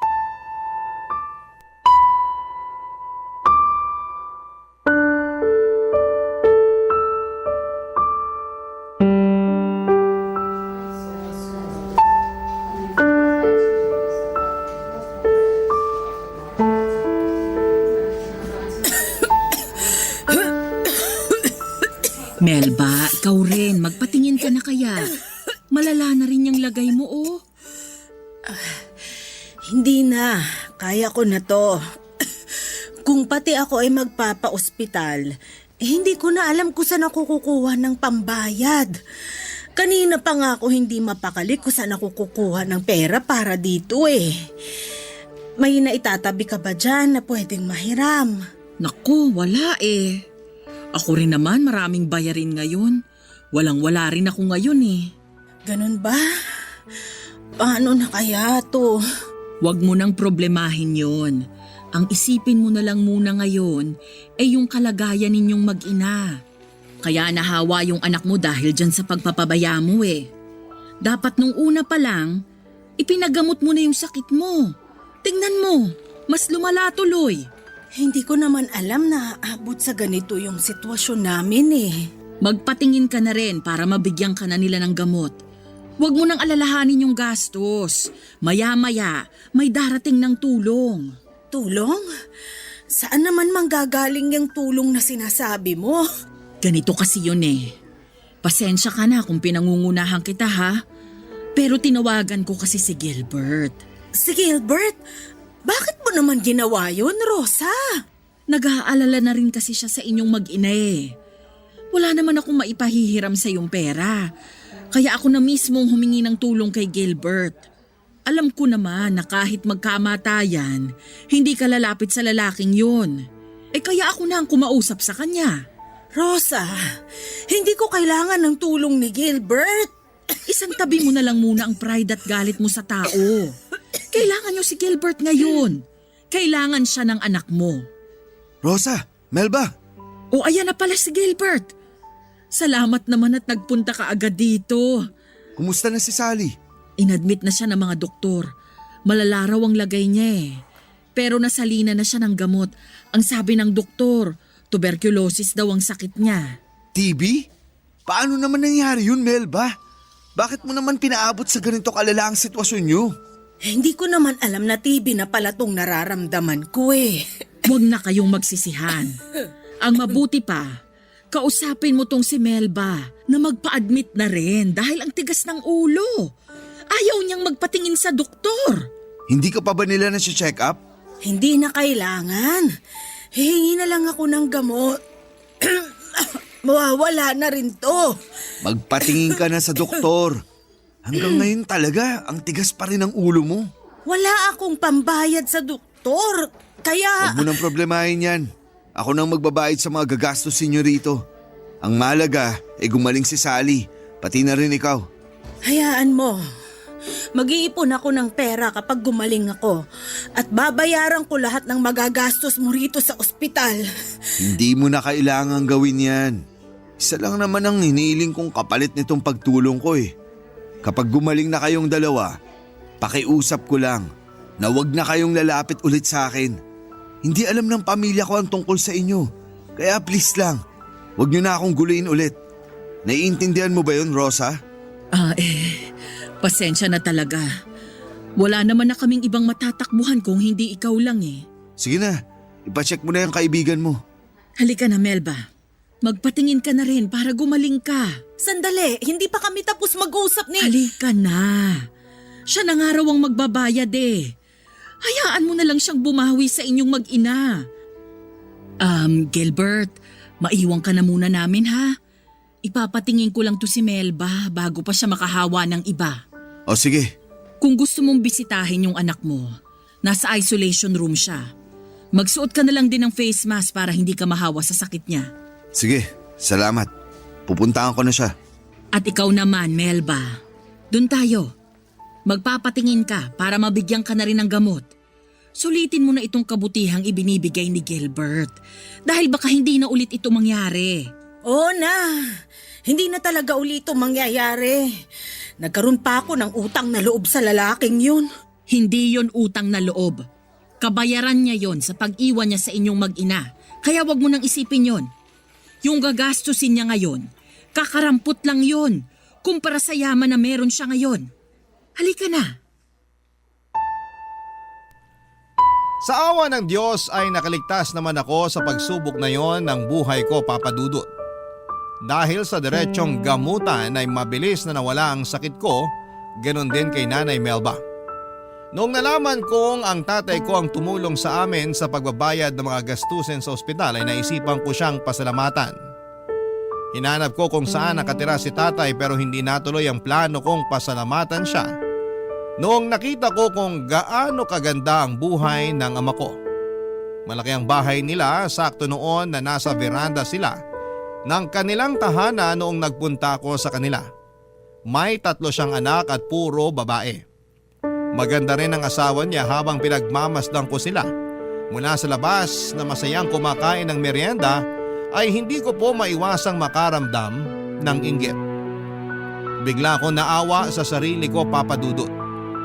Anak din ako ni Tatay Gilbert pero bakit hindi ko man lang naranasan ang buhay na meron ang mga anak niya ngayon. Sobrang saya nila habang kami ni Nanay Melba ay araw-araw naming pinoproblema kung paano kami makakasurvive sa bawat araw namin. Mula sa pasasalamat ay binalot ako ng galit ng mga oras na yon. Hindi ko maiwasang magtanim ng sama ng loob sa kanya dahil sa pagtalikod na ginawa niya sa amin. Pero kahit na ganoon ay wala akong planong sirain ang tahimik na buhay ni tatay. Ang ginawa ko na lamang ay naglakad ako palayo at binalikan si Nanay Melba na natatanging pamilya ko. Simula noon ay pinangako ko na sa sarili ko na gagawin ang lahat para matamasa rin ng buhay na meron si tatay. Ipaparanas ko rin kay nanay kung papaano ang mamuhay ng payapa at walang iniisip na kahit na anong mga problema. Barangay Love Stories. Barangay Love Stories. Papa Dudut, ginawa ko ang lahat para maigapang ko ang pag-aaral ko. Pagtungtong ko ng kolehiyo ay nag-apply ako ng scholarship na handog ng aming mayor. Naghanap din ako ng trabaho para may mapagkunan ako ng panggasto sa eskwela. Hindi naging madali ang pag-abot sa buhay ko na pinapangarap ko. May punto noon na naiiyak na lamang ako dahil sa sobrang pagod. Pero pagkatapos umiyak ay sige pa rin ako sa pagsulong. Mahirap man ang mag-aral ng pagod ay okay lang. Kahit na walang tulog at gutom ay nalalampasan ko ang lahat ng ito. Dahil na rin sa suporta at pagmamahal sa akin ni nanay. Kumapit ako sa Panginoon at humingi ng gabay sa Kanya na sana ay makayanan ko ang bawat araw pang darating sa buhay namin ni Nanay Melba. At ang mga panalangin kong yon ay ibinigay naman sa amin ng may kapal, Papa Dudut. Dumating ang araw na nakapagtapos ako ng college gamit ang sarili kong dugot pawis. Nang makuha ko ang diploma ko ay agad akong naghanap ng trabaho at nagsimulang mag-ipon. Paunti-unti ay dahan-dahan kong inangat ang buhay namin mula sa laylayan. Dumating kami noon sa moment na hindi na namin problema ang araw-araw na pagbili ng bigas dahil kaya ko nang bumili ng pang-isang linggo. Kung noong bata ako ay puro pinaglumaan ang mga suot kong damit. Noong nagkatrabaho ako ay nakabili na ako ng sarili kong damit. Ganon din si Nanay Melba na nakakapagsuot na rin ng mga magagandang kasuotan. Mabagal man pero dahan-dahan kong ibinigay kay Nanay ang comfort na deserve niya, Papa Dudut.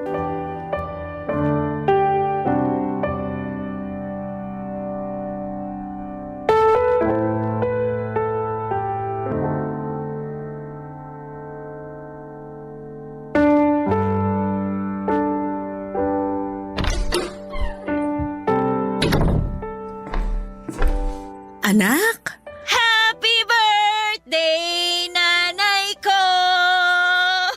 wow! Totoong cake ba yan?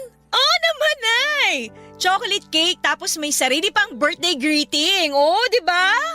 Lapag ko na dito sa lamesa, Nay, ha? Naku, salamat anak! Deserve niyo to, Nay! Oh, hipan niyo na tong kandila. Tapos hiling kayo ng isang bagay na gusto niyong matupad. Wala na akong mahihiling pa. Ang gusto ko lang gawin ngayon ay magpasalamat sa mga pagpapalang natatanggap natin ngayon. Ay. Hipan ko na ba? Opo! Ayan! Happy 50th birthday po, Nay! Oy, may binili rin po akong pansit dito. Halika na, Nay. Kumain na tayo. Maupo na kayo dyan. Sige na. Salamat! Siyempre, hindi magiging birthday celebration to kung walang regalo. May regalo ka para sa akin? Oo naman, Nay! Natatandaan ko pa po nung bata ako, kahit wala tayong handa, hindi pwedeng wala kang regalo sa akin tuwing birthday ko. Kaya ako naman ngayon na magbibigay sa inyo ng regalo. Eto po, Nay. Ano naman to? Buksan niyo na po. Wow! Blouse! Sakto paboritong kulay ko pa to. Yellow na floral. Salamat talaga dito, anak ha. Kayo po ang dapat kong pasalamatan, Nay. Kasi kung hindi dahil sa inyo, hindi naman natin maaabot kung ano man ang meron tayo ngayon. Hindi niyo ako pinabayaan noon, kaya ako naman ngayon ang magbabalik ng lahat ng sakripisyo na ginawa niyo para sa akin. Sinong mag-aakala, no? Naaabot din pala tayo sa ganitong klase ng buhay. Akala ko nun mamamatay na lang akong mahirap eh. Siyempre, hindi ko po hahayaan yun, Nay. Hindi ba't nangako nga po ako sa inyo na ako ang aabot ng pangarap ninyo? Ito na po yun. Unti-unti na nating naaabot yung mga pangarap na yun. Wala pa tayo sa buhay na talagang gusto natin, pero at least ramdam naman natin na malapit na tayo sa rurok. Konting tiis pa, Nay. Magiging maayos din ang buhay natin. Sa totoo lang, masaya na ako sa ganito eh. Maayos na ang tirahan natin, may ilaw na tayo, may gamit. Hindi na tayo namumroblema sa pagkain. Doon pa lang, sobrang nagpapasalamat na ako sa mga biyayang to. Hindi pa yan sapat, Nay. Mas pag-iigihan ko pa po ang pagtatrabaho dahil kulang pa to sa lahat ng paghihirap na ginawa ninyo noon. Gusto ko na magbuhay donya kayo. Gusto ko magsuot kayo ng mga mamahaling alahas. Gusto ko na tiles na sahig na nga apakan ninyo. Yun ang gusto kong buhay na matamasa ninyo, Nay. Salamat, anak. Pero wag naman laging ako. Isipin mo rin ang sarili mo. Mas matutuwa ako kapag sarili mo ang inuna mo kaysa sa akin. Huwag niyo na po akong problemahin, Nay. Napagbibigyan ko pa rin naman ng sarili ko kahit papano eh. Yung nakikita ko pa lang na nakakapagbalik na ako sa inyo ng mga bagay na ikinakatuwa ninyo, okay na po ako doon. Salamat, anak. Salamat din sa Diyos sa lahat ng magagandang bagay na nangyayari sa atin ngayon. Sige na po, Nay. Kumain na tayo. Sige, ano pa ba tong mga binili mong pagkain? Ayan po, pansit gisado. Paborito niyo yan, di ba? Tapos may in-order din po akong maha blanca sa kapitbahay natin. Naku, sarap naman nito. Papadudot taon nang lumipas ay pinasok ko ang pagnenegosyo. Pagkatapos ng trabaho ko sa umaga ay naisipan ko magtinda ng mga inihaw at prinitong ulam sa labas ng bahay namin tuwing gabi. Hindi ko ininda ang pagod na nararamdaman ko sa buong araw na pagtatrabaho dahil alam kong ang lahat ng paghihirap na ginagawa ko noon ay para sa pangarap ko kay nanay na mabigyan siya ng magandang buhay. Marami ako naging customer sa maliit na business na pinatayo ko, Papa Dudut. Sa pamamagitan noon ay nadagdagan pa ang ipon ko hanggang sa nakalipat kami ni nanay sa mas maayos na bahay. Hindi naglaon ay nakapagpundar na rin po ako ng ilang appliances tulad ng maliit na ref, electric fan at pati na rin gas stove. Kahit na hindi pa ganoong kalaki ang sweldo at income na nakukuha ko noon ay hindi ako nakalimot sa pinanggalingan ko. Kung ano ang ginawa sa amin ng mga mabubuting tao noon na tumulong sa amin ay ginawa ko rin yon nang umayos ang buhay namin. Nagdo-donate ako sa simbahan ng maliit na halaga ng pera at tumutulong din ako sa mga kabataang kapuspalad hanggang sa isang karinderyang naisipan kong ipatayo. Nagtulungan kami ni nanay para buhayin ito at hanggang sa nag-boom na nga ang kainan namin dahil malapit lang kami sa eskwelahan. Karaniwan sa mga suki namin ay mga college students at may ilan din na trabahador na nagbo-boarding malapit lang sa amin. Damang-dama ko noon ang tagumpay na matagal ko nang pinapangarap. Taon ang hinintay namin bago ko natamasa ang mga pangarap ko noong bata pa lamang ako. Pero kung kailan unti-unti na namin itong naaabot ay isang trahedya naman ang nangyari sa buhay namin. Nang mabangga ng pampasaherong jeep ang sinasakyan naming tricycle. Pauwi na kami galing palengke noon nang bungguin ng isang jeep ang sinasakyan namin ni Nanay Melba. Galos lang ang tinamo ko matapos akong yakapin ni Nanay. Siya ang sumalo ng impact ng banggang yon at yun na po ang kinasawin ng kanyang buhay, Papa Dudut.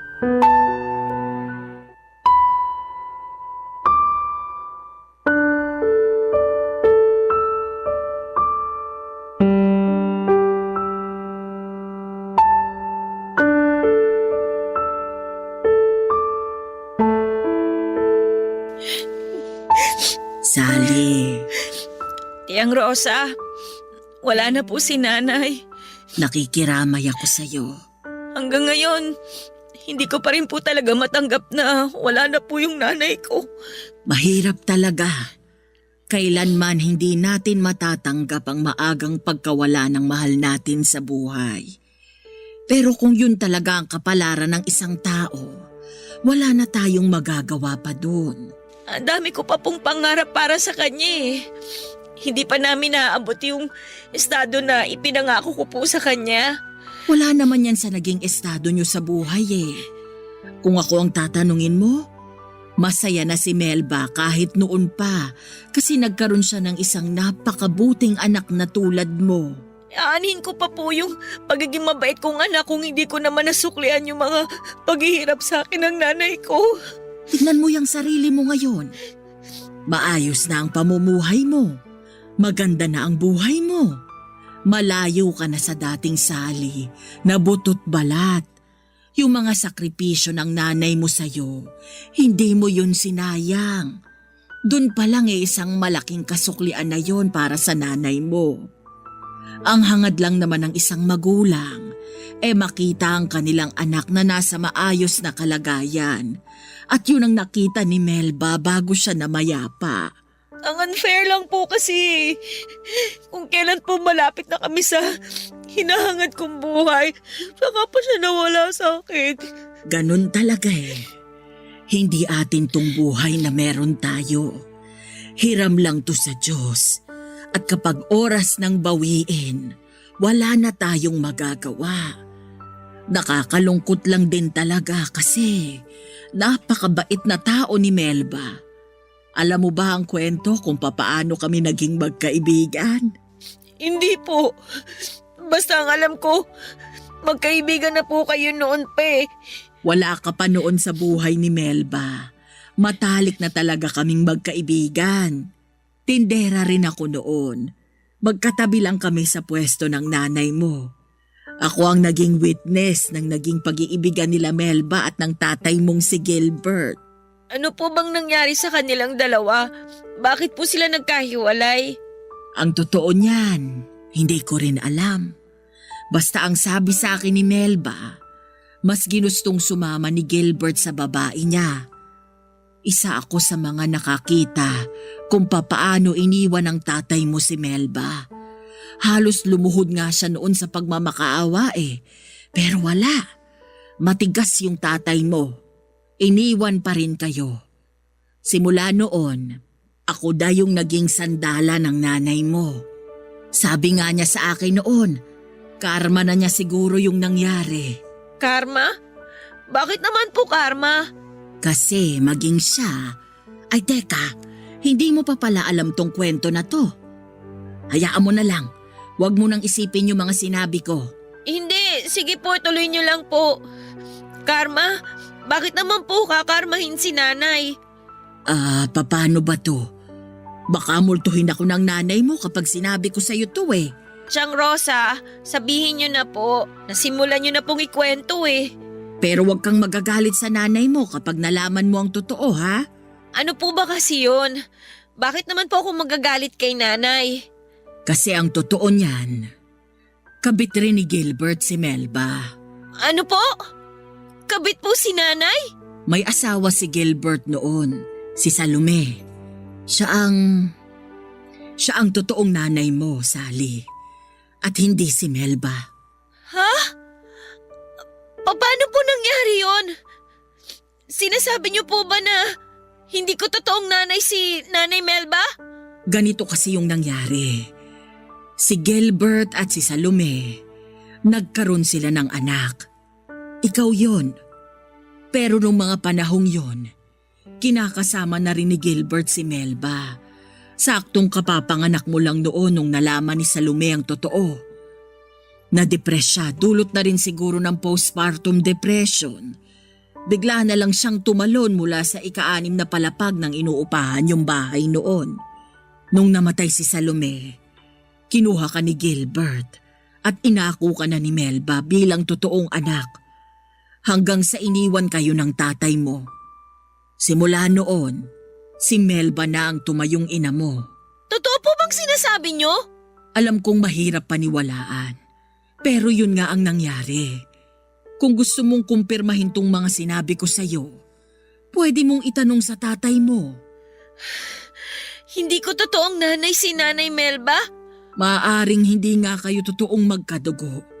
Pero nanay mo pa rin siya at hindi na yun mapapalitan pa. Sally, huwag ka sanang magalit sa nanay mo ha? Hindi po. Hindi po ako galit kay nanay. Nagulat lang po ako sa mga nalaman ko. Pwede po bang iwan niyo na lang po muna ako? Gusto ko na lang po muna sanang mapag-isa. O sige, doon na lang muna ako sa labas. Sa totoo lang, Papa Dudut, ay hirap akong paniwalaan noon ang mga nalaman kong katotohanan mula kay Tiang Rosa. Pero pinatotoo ito ni Tatay Gilbert nung dumalaw siya sa huling gabi ng burol ni Nanay Melba. Humingi ng tawad sa akin si Tatay sa mga nagawa niyang kasalanan sa amin ni Nanay. Willing daw siyang magpakaama sa akin ngayong wala na si Nanay Melba. Pinatawad ko naman po si Tatay sa ginawa niyang pang-iwan sa amin, pero kasabay noon ay hiniling ko rin sa kanya na huwag na siyang magpapakita pa sa akin kailanman. Masyado nang huli ang desisyon niyang magpakaama sa akin. Isang tao lang ang itinuring kong magulang sa buong buhay ko at yon ay si Nanay Melba lamang. Siguro totoo nga nakabit si Nanay Melba. Isa siya sa mga sumira sa pagsasama ng totoong magulang ko, pero ang makasalanang pag-ibig na yon na nangyari noon ay matagal nang pinagdusahan ni Nanay. Bumawi siya sa pamamagitan ng pagkupkop at pagpapalaki sa akin kahit na hindi naman niya ako totoong anak, at sapat na yon sa akin bilang kapatawaran. Pagkatapos ilibing ni Nanay Melba at ipinagpatuloy ko ang mga nasimulang kong pangarap, Mula sa maliit na karinderya ay nagpatayo ako ng sarili kong Japanese restaurant matapos akong kumuha ng kurso sa cooking. Ang negosyo kong yon ay umusbong hanggang sa nagkaroon po ito ng isa pang franchise. Hindi naglaon ay nakapagpatayo po ako ng sariling bahay na mas malaki pa sa bahay ng tatay ko. Lahat ng bagay nang gusto kong makuha noong bata ako ay abot kamay ko na. Ang mga pangarap ko noon na sa panaginip lang natutupad ay naabot ko na. Nakakalungkot lang na hindi na ito natamasa pa ni Nanay Melba na siyang pangunahing rason kung bakit ako naghirap na abutin ang mga pangarap na yon. Papa Dudut, dito na po nagwawakas ang storya ko. Maraming salamat po sa inyo. Ang inyong forever kapuso at kabarangay, Sally. Barangay Love Stories. Barangay Love Stories. Napakasakit na nangyari kay letter sender. Pero buti sa uli, naging maayos pa rin ang buhay niya. Anong say mo sa Barangay Love Stories na ito? Pagkwentuhan natin sa comment section yan. Nagustuhan ng iyong napakinggan? Ituloy yan via live stream sa www.gmanetwork.com/radio. Barangay LS 97.1 forever.